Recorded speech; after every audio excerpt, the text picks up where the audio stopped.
What is going on, you guys? It's Extreme here, and welcome back to another episode of Road to Max Prestige, a series I do Monday through Thursday at 9 a.m. Pacific time. Now, in today's episode, I want to talk about... Now, I know some of you are going to be confused because you're going to think, okay, he's going to talk about the movie. No, I'm not going to talk about the movie. Oh, he's going to talk about the book. Nope, not talking about the book. What the fuck are you going to talk about? Well, for those of you that know what the, I guess you could say, background, I don't know if background, more like the principal concept of what 50 Shades of Grey is about.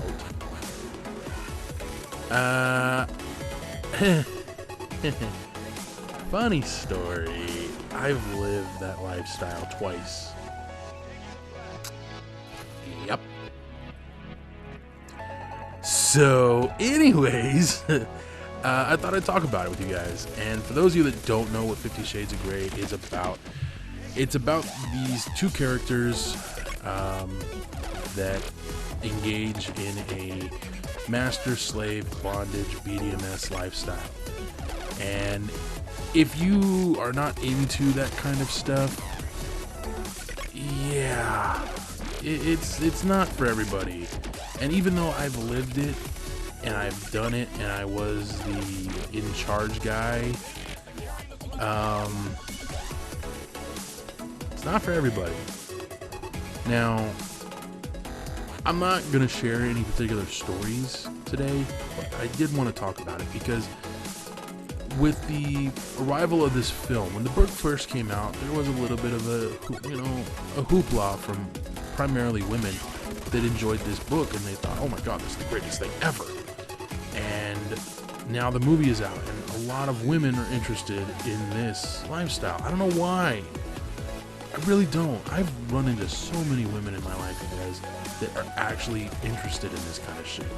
The problem is, this really is not for everybody. It requires a unique individual, first and foremost, that understands the roles.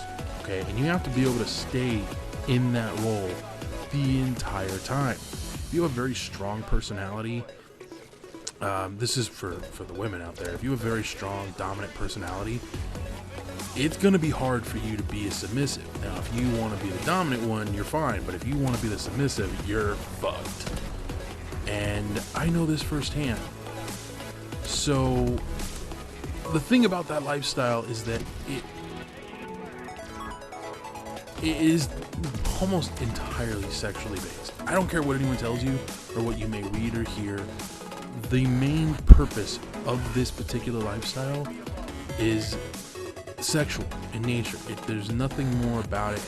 Can you have a relationship in this lifestyle? Yes. But it's difficult because you have to know when to turn it off and when to turn it back on, where you're in that role of being the submissive or the dominant one.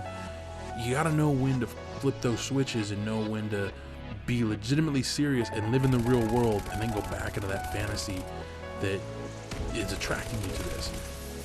It's a fun experience with the right people. I'm going to say that right now. But you really got to know what the fuck you're doing, okay? Because if you don't know what you're doing, bad shit can happen. And I have to share this story. So I had a friend one time that knew about my past. He knew about some of the shit I'd done and was like, so how do you get into this kind of stuff? What do you look for? Yada, yada, yada. And I'm sitting there going, why are you asking me this? Excuse me. Now, she tells me at first that she's looking for someone to be her... her exact words were, she's looking for someone to be her master. And I start laughing and I'm all, please don't tell me you're about to ask me, because the answer is going to be definitively no. She actually got pissed off when I said that, by the way. But, no, seriously, she wanted to find someone that was willing to do that with her. She wanted to try it out. And I was the first person that came to her mind. When I turned her down, she really was pissed at me. And I told her, well, look, here's the thing. You got to find someone that you can trust and that knows your boundaries and yada, yada, yada. As I'm saying all this, I'm all, man, I'm just digging a bigger hole. And so because like I said, there's a reason why she asked me, okay? But I just wasn't into it at that point. I'd done it. I wasn't really feeling it at that moment in my life, and I just wasn't into that whole thing at that time. You know, I kind of just wanted to relax and enjoy life. I had a lot going on, and that particular lifestyle, I like to refer to it as a game, because ultimately it is a game. The game eventually does end, unless of course it's based around a relationship. If you're trying to form a relationship around this stuff, by the way, you really have to be determined to make it work, because it can be difficult. I don't care what anyone tells you, that lifestyle can be very difficult to try and live and have a relationship with the person. Okay, so I'm telling my friend what she needs to look for, the type of person she needs to find, and she needs to be upfront with her boundaries. Now, I'm telling you guys this stuff because I know there are some of you out there that are going to be like, dude, I want to try that shit. It can be fun for the guy. Actually, it's a lot of fun for the guy. But ultimately, the person who gets off the most from this particular lifestyle is the woman. Odd as that sounds, the woman's going to get off at least 10 to 15 times more often than the guy ever will.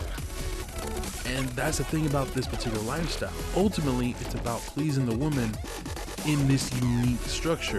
And if you're not capable of doing that, you've already failed. And the game will be over before it really gets started and the real fun shit starts to come up, okay? So, okay, I might be getting a little too, I wouldn't say graphic, but being a little too forward with some of the stuff I'm talking about. But fuck it, why not? So, I really don't know if I should be talking about this. Probably not, but screw it, why not? So eventually my friend would find someone, and I was like, alright, cool, so what are your rules? What do you mean? Did you tell him what you're not comfortable doing and all that stuff? Oh, yeah, he said tough shit. And immediately I'm like, not good. Needless to say, my friend survived one encounter, and she didn't even really get through the whole thing before she was like, I'm done, I'm out, I can't do this, I'm sorry. And that kind of made me sad, I won't lie. A part of me felt bad for my friend, but I didn't see her like that, you know? I mean, she really was just a friend. Like, I didn't see her in any way, shape, or form as anything more than just that. But I felt bad for her because, like I said, that lifestyle requires someone with a lot of patience, and trust is a big thing with that lifestyle. It's not something you can just jump into. You have to already have trust or be willing to go into it knowing that either you trust this person or you don't. That's hard to do, and only the extreme individuals can do that. For all those that aren't, that are just trying it out, there's got to be a lot of trust and a lot of rules in play so that it can still be fun, still be enjoyable. And why the fuck am I talking about this? Jesus Christ. So yeah, I live this lifestyle. It can be fun, it can be enjoyable for everybody involved. Ultimately, it's a very risky situation because, I mean, let's be honest, depending on what kind of things the person you're with wants to do or is into, you might find yourself having to tie this woman up, or this man, depending on what you're into, and then, you know, basically beating the shit out of him. I never had to do that, nor would I have ever done that. I'm just, nah. There's a line you and I won't cross, and that's one of them. But there are some people that want that. And like I said, it's an extreme lifestyle. If you're not into it at all, don't try it. Anyways, thank you guys for joining me. I hope you guys enjoyed this episode. I'll be back tomorrow with another one. Holy crap, I hope I don't regret this video. Until next time, adios.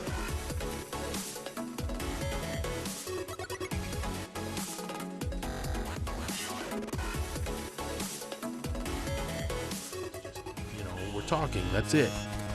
So he's just standing. This is an adult, by the way, just for the record. This is an adult standing at the door, and he can't get involved. He can't. He can't do anything because it's a military-run facility. because of that, if he got involved, he would get in trouble, like serious fucking trouble.